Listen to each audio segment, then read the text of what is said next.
Welcome to the Slop Farm. Enjoy the video. Inspect the earring closely under bright light for breaks, bends, or missing parts.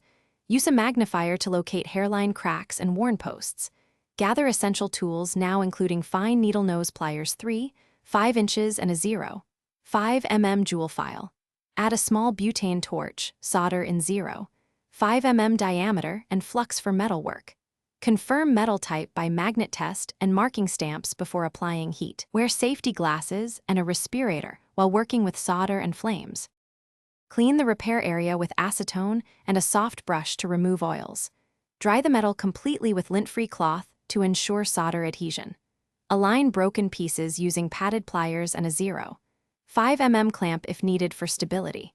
If a post is missing, bend and fit 20-gauge wire or install a tiny jump ring as a replacement.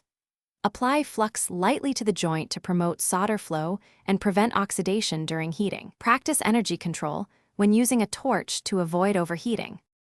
Heat the joint evenly with a small torch until solder flows, watching color changes. Move the flame in small circles to distribute heat and prevent warping of thin metal. Quench the piece in water immediately after soldering, then pickle in a mild solution to remove flux residue. Rinse thoroughly and dry before polishing with a 3-stage cloth system for luster. Reseat any stones gently and inspect for loose settings after finishing polish. Check fit on earlobe and test strength by applying gentle pressure before Thanks for watching. Consider subscribing if we helped you today.